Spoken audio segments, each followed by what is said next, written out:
ഏറ്റവും കമ്പാഷനേറ്റ് ആയിട്ട് പാർട്ട്ണറോട് അല്ലെങ്കിൽ ഇണയോട് പെരുമാറേണ്ട ഒരു ഘട്ടത്തിൽ അവരെ കൊന്നുകളയുമെന്നും അവരെ കേസിൽ പ്രതിയാക്കുമെന്നും നിങ്ങൾ നിങ്ങളുടെ പണി നോക്കാനും ഒക്കെ പറയുന്നത് എത്രമാത്രം മനുഷ്യനല്ലാതായി മാറുന്ന മൃഗതുല്യമായ സമീപനം അയാളുടെ മനസ്സിലുള്ളത് കൊണ്ടാണ് അയാളെയും ന്യായീകരിക്കാൻ കേരളീയ സമൂഹത്തിൽ ചില ആളുകൾ എത്തുന്നു എന്നുള്ളതാണ് നമ്മുടെ നാട് അഭിമുഖീകരിക്കുന്ന ദുരന്തം. അത് എവിടെയാ ജയിക്ക പ്രശ്നം വരുന്നതെന്ന് വെച്ചാൽ ജനപ്രതിനിധികളായിട്ടിരുന്ന ഒരു പാർട്ടിയെ നയിച്ചിരുന്ന കെ സുധാകരനെ പോലെയുള്ള ആളുകളൊക്കെ ഈ രാഹുൽ മാങ്കൂട്ടത്തിൽ ചെയ്തതിനെ ന്യായീകരിച്ച് സംസാരിച്ചു കൊണ്ടിരിക്കുമ്പോഴാണ് ആ പൊളിറ്റിക്കലി അത് എത്രത്തോളം കറക്റ്റ് ആണ്, ഇല്ലെങ്കിൽ അവർ ചെയ്യുന്നത്, അവർ സപ്പോർട്ട് ചെയ്യുന്നത് എന്തിനെയാണ്, അവർക്ക് അതിനകത്തുള്ള പാർട്ടിക്കകത്തുള്ള പ്രശ്നങ്ങളിൽ നിന്ന് അവർ എന്തിനെയാണ് സപ്പോർട്ട് ചെയ്യുന്നത്, എന്ത് ശരിയെന്നാണ് സമൂഹത്തിന് മുമ്പിൽ കാണിക്കുന്നത് എന്നതുകൂടിയുണ്ട്. കഴിഞ്ഞ ദിവസത്തേക്ക് കെ സുധാകരന്റെ ഉൾപ്പെടെയുള്ള രാഹുൽ മാങ്കൂട്ടത്തിന്റെ അൽഗൂരിച്ച് നിൽക്കുന്ന ഗോഡ് ഫാദറായി നിൽക്കുന്ന ആളുകളുടെയൊക്കെ പ്രതികരണങ്ങൾ താങ്കൾ കേട്ട് കാണുമല്ലോ. അത് സമൂഹത്തിന് ഉണ്ടാക്കി കൊടുക്കുന്നത് എന്താണ്?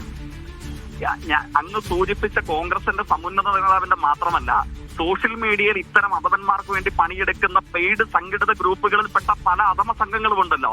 വെളുപ്പിക്കാൻ വേണ്ടിയിട്ട് ചലച്ചിത്ര താരങ്ങളുടെ പോലും പ്രതീകമായി നമ്മുടെ മുമ്പിൽ വന്നു നിൽക്കുന്ന ആളുകൾ, ഇവരൊക്കെ മനസ്സിലാക്കുന്നത് എന്താണ്?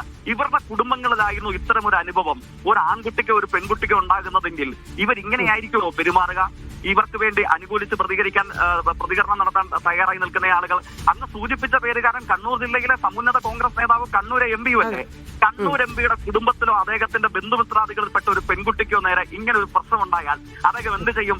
ആ പെൺകുട്ടിയെ ഇങ്ങനെ നിർബന്ധിച്ച് അവരെ കൊല്ലാക്കൊല ചെയ്യാൻ ശ്രമിച്ച ആഗോള അധമനെ മാലയിട്ട് പിന്നെ എന്തിനെന്നുള്ളതാണ്. അതായത് മാറി നിൽക്ക് രാഹുലെ എന്നൊരൊറ്റ വാക്ക് പറയാനുള്ളതിന് എന്തുകൊണ്ട്? അപ്പൊ വി ഡി സതീശൻ കുറച്ചുകൂടി കൃത്യമായിട്ട് കാര്യങ്ങൾ നിലപാട് ഈ വിഷയത്തിൽ എടുത്തിട്ടുണ്ടെന്ന് മനസ്സിലാക്കാം.